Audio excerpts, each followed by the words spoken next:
देवी देवता को हम भोग पर चलाएं, श्रृंगार पर चलाएं अथवा मात्र भाव पर चलाएं, लोगों के ये प्रश्न आ रहे हैं। तो आज के वीडियो पर हम इसी विषय पर चर्चा करेंगे और जानेंगे कि हम देवता को भोग पर चलाएं, श्रृंगार पर चलाएं अथवा भाव पर चलाएं या किस प्रकार चलाएं। तो आप देखते रहिए और जो भी आपके मन में प्रश्न हो इसी प्रकार आप कमेंट में देते रहिए। नमोस्तुते महामाये मातंगी मुंडेश्वरी सर्वकष्ट हरे देवी भक्ति मुक्ति प्रदायिनी धर्मारण्ये स्थिता देवी विद्यारण्ये संस्थिता रक्ष रक्ष महादेवी मोर कुलोधारिणी धर्मारण्ये तीर्थस्थाने संस्थिता भवतारिणी दुष्ट कर्णाट की धाता श्यामला रूप धारिणी मोर जनहा वंदिता मातंगी मोर कुले कृपा करो सिद्धि बुद्धि प्रदे देवी अष्टादश भुजधारिणी। सभी से सविनय निवेदन है, चैनल को सब्सक्राइब करें, शेयर अवश्य करें, वीडियो पसंद आने पर लाइक भी करें। आप कोई सलाह देना चाहते हैं अथवा आप कुछ जानना चाहते हैं तो आप कमेंट बॉक्स में कमेंट जरूर करें। जय मुंडेश्वरी, बोल बम। जय माता दी, जय मुंडेश्वरी। देखिए, सबसे बड़ी बात यह है कि हम भगवान को प्रसन्न करना चाहते हैं। तो भगवान को प्रसन्न करने का अर्थ ये नहीं है कि हम किसी भगवान को अपने समक्ष उपस्थित कर लेंगे या अपने इशारों पर नचाने लगेंगे, नहीं। हम जिन भी उच्च कोटि के देवताओं की आराधना पूजा करते हैं, चाहे वे देवी और देवी के अवतार हों अथवा भगवान और भगवान के दूत हों, अर्थात शिव के दूत हों, नारायण के दूत हों, बालाजी के दूत हों, हम किसी की भी आराधना तो हमको उनके कृपा और आशीर्वाद हमें प्राप्त होता है, उनसे हमें ऊर्जा प्राप्त होती है। फिर हम उस ऊर्जा को आगे बढ़ाना चाहते हैं, चलाना चाहते हैं। जिनके गुरु हैं, जिन्होंने गुरु धारण किए, वे इन बातों को समझते हैं। जो भगत हैं वो इन बातों को समझते हैं, परंतु जो नए लोग हैं वे समझना चाहते हैं, इसलिए हम ये वीडियो बना रहे हैं। तो देखिए, होता ये है कि गुरु आपको बताता है कि आपको ये देवता इस प्रकार के भोग पर चलेंगे, ये गण इस प्रकार की सेवा आपसे लेंगे और तब सेवा का फल देंगे। और जो आध्यात्मिक दृष्टि से बिना गुरु के भी पूजा पाठ अब तक करते आए हैं, उन पर भी भगवान की कृपा कहीं ना कहीं होती रही है। वे जिसको जो आशीर्वाद दे देते हैं फलित हो जाता है, परंतु वे नहीं जानते कि बिना गुरु के ऊर्जा बहुत ज्यादा क्षय होती है और अर्जित बहुत कम होती है। अर्थात आता 1 रुपया और खर्चा 4 रुपया होता है, बाकी के 3 आपके झोली में कष्ट ही डालते हैं, क्योंकि आपके पास ऊर्जा की कमी है। जिनके पास गुरु होते हैं उनके पास आते 4 रुपए और खर्च 1 रुपया होता है, उनके पास 3 रुपए हमेशा बचत में रहते हैं। यह एक उदाहरण था आपके समझने के लिए कि ऊर्जा किस प्रकार काम करती है और गुरु क्यों आवश्यक है। क्योंकि गुरु हमें ज्ञान देता है, गुरु हमें समझाता है, गुरु हमें सिखाता है कि हमें किस प्रकार शक्तियों को चलाना है। आप एक बात सोचिए, आप शक्ति को क्या समझते हैं, आप ऊर्जा को क्या समझते हैं? आप जिन देवी देवताओं की आराधना करते हैं, जो आपके आराध्य हैं, आपके इष्ट हैं, आप उन्हें क्या समझते हैं? मात्र एक मूर्ति समझते हैं या मात्र एक ऐसी शक्ति समझ रहे हैं कि जो जिसको बटन दबाया और काम कर दे और बटन दबाया वो बंद हो जाए और उसे कुछ देना ना पड़े? नहीं, ऐसा नहीं होगा। आपको अपनी शक्तियों को जीवित मानते हैं, आप उन्हें अपने समक्ष अपने ही समान एक देहधारी मानते हैं, शरीर रूपी मानते हैं और अतुलित बल के साथ, अतुलित शक्तियों के साथ उन्हें जानते हैं। तब तो ना आप उनकी आराधना करके कुछ मांग रहे हैं। यदि आप मात्र पत्थर समझते हैं तो क्या आप उनसे कुछ इच्छा या आशा रखते? नहीं रखते ना।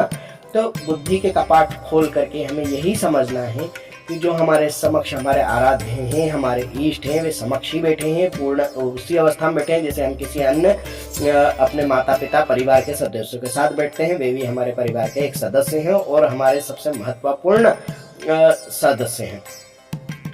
तब आप जब उनको जीवित मानते हैं या अपने परिवार के सदस्य के रूप में मानते हैं, तब आपको उनकी आवश्यकताओं का ख्याल भी तो रखना होगा। क्या आपके घर के लोग कपड़े नहीं पहनते? क्या आपके घर के लोग भोजन नहीं करते? क्या आपके घर के लोग आपसे इज्जत की अपेक्षा नहीं करते? क्या आप उनको लतियाएंगे, गरियाएंगे और वे आपके ऊपर खुश होंगे? नहीं, ऐसा नहीं होगा। तो बिल्कुल यही कारण है कि हमें हमारी शक्तियों को भोग पर भी, श्रृंगार पर भी और सबसे प्रथम भाव पर भी चलाना ही होता है। और वह किस प्रकार होगा, कैसे होगा, ये तो गुरु बताएंगे, क्योंकि सबकी अलग अलग विधि होती है, भोग अलग अलग प्रकार का होता है, श्रृंगार सबकी व्यवस्था अलग होती है। परंतु भाव तो आप ही जगा सकते हैं, भाव गुरु आपके अंदर नहीं जगा सकते। आपके अंदर भाव है, इसलिए आपको गुरु प्राप्त हुए। तो भाव तो प्रथम आपके अंदर ही होना है, आपके अंदर ही वो इच्छा होनी चाहिए, वो तीव्रता होनी चाहिए, वो लगन होनी चाहिए अपने इष्ट के प्रति, अपने आराध्य के प्रति, कि वो आपके समक्ष बैठे हुए हैं और आप उनकी आराधना कर रहे हैं, आप उनकी पूजा कर रहे हैं, आप उनके सामने निवेदन कर रहे हैं। किसी अगर आप भक्त हैं तो आप जानते हैं कि आपके पास जब कोई आता है कष्ट लेकर के, तो आप अपने आराध्य और अपने इष्ट के समक्ष उस कष्ट को सुना देते हैं, उस व्यक्ति को बैठा देते हैं, देखिए आपकी शरण ये आया है और आपकी कृपा के कारण ही ये मुझ तक आपकी ये समस्या लेके आया है जिसको आपको हल करना है। तो जो नए लोग हैं वे अब समझ गए होंगे कि किस प्रकार से एक भगत अपने यहाँ आए हुए लोगों की परेशानियों को दूर करता है, किस प्रकार अपने इष्ट और आराध्य के सामने निवेदन करता है और अपने वो गुरु के बताए हुए नियमों के अनुसार उस कार्य को करता है। तब आप भी ये जान लीजिए कि आपको एक गुरु की आवश्यकता है, आपको अपने मन में भक्ति भाव लगन की आवश्यकता है, तब न जा करके आप भोग और श्रृंगार आदि दे करके उन शक्तियों को प्रसन्न कर सकते हैं। देखिए, आप जब आपके घर में कोई आता है मेहमान, आप किसी कार्यक्रम में किसी को बुलाते हैं, रिश्तेदार को बुलाते हैं, उसके माथे पर तिलक नहीं करते, उसको आप कपड़े नहीं देते या उसको खाने को नहीं पूछते या उसे आओ साहब बैठो साहब नहीं करते, तो देखिए कितने उपद्रव हो जाते हैं। आप खुद जानते हैं शादियों में फुफ्फाओं का क्या रोल होता है, काफ़ी उनके चुटकुले बनाए जाते हैं। शादी में मौसाओं का क्या रोल होता है, तो ये लड़का पक्ष है तो ये लड़की पक्ष, कितना होता है। तब क्या आप जिन शक्तियों के दम पर सारा संसार चलाना चाहते हैं, उनके गण उनके दूत क्या बिना खाए पिए, बिना कुछ पहने ओढ़े, बिना किसी इच्छा पूर्ति के आपके लिए काम कर पाएंगे? नहीं। हालांकि इन सब चीज़ों की उनको आवश्यकता अब नहीं है, वे ऐसे सूक्ष्म देह, ऐसे सूक्ष्म रूप में, ऐसे सूक्ष्म शरीर में है, जिनकी आराधना पूजा करके वो उनकी शरणागत हुए, उनके दूत बने हैं, उनके कृपा पात्र बने हैं। तो क्या वे आपके भरोसे बैठे? नहीं। परंतु यह सब आपके मन के भाव, आपके मन की श्रद्धा, आपके मन की लगन, आपके मन की प्रगाढ़ता को दर्शाता है कि आप उनके प्रति कितने समर्पित हैं। जब आप ये सब देते हैं तो वे यही जानते हैं कि आपने देखिए इतना कुछ उनके लिए किया है जिनकी उनको आवश्यकता ही नहीं है, पर आप उनके लिए कर रहे हैं, आप उनको दे रहे हैं, आप उनको भोजन दे रहे हैं, आप उनको वस्त्र दे रहे हैं, आप उनको कुछ दे रहे हैं, यानी कि उनके निमित्त आप किसी गरीब को ये जाकर के दे के आ रहे हैं। आप अपनी शक्तियों के निमित्त किसी का घर भर के आ रहे हैं, आप अपनी शक्तियों को जो भोजन देते हैं, रोज नियमित भूख तो लगाते ही हैं, साल में किसी गरीब गुरबे को खाने के लिए आप कुछ दे रहे हैं, आप किसी का जरूरत पूरी कर दे रहे हैं, तब ये सब खुश होते हैं कि ये परोपकार का कार्य इनमें ये भी निमित्त बने हैं और आपको निमित्त बना करके उन्होंने ये कार्य आपसे करवाया है और आप कर रहे हैं। तो इससे भी उनको बड़ी खुशी होती है, प्रसन्नता होती है और इससे उनके भी पुण्य में वृद्धि होती है और आपकी भी ऊर्जा बढ़ती है। इसीलिए हमेशा शक्तियों को भोग, श्रृंगार और भाव तीनों पर ही चलाया जाता है। आप किसी एक अंग को नहीं छोड़ सकते। क्या आप सिर्फ खाना खा सकते हैं और कपड़ा नहीं पहने तो आपको चल जाएगा? नहीं चलेगा। क्या आप सिर्फ कपड़ा पहने और खाना न खाएं तो क्या आपको चलेगा? नहीं चलेगा।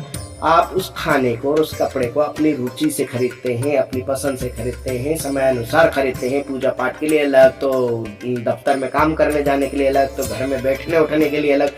तो इसमें आपका मन के भाव लगते हैं ना कि हमको ये चाहिए, ये नहीं चाहिए, इस तरह का हमें खाना है, इस तरह का हमें पहनना है। तो उसी प्रकार जब आप अपने किसी प्रियतम के लिए, किसी प्रिय के लिए कोई चीज़ देते हैं तो कहते हैं अरे ये उस पर अच्छा लगेगा, अरे ये उस पर इस प्रकार लगेगा, मुझे ये देना है, मुझे वो देना।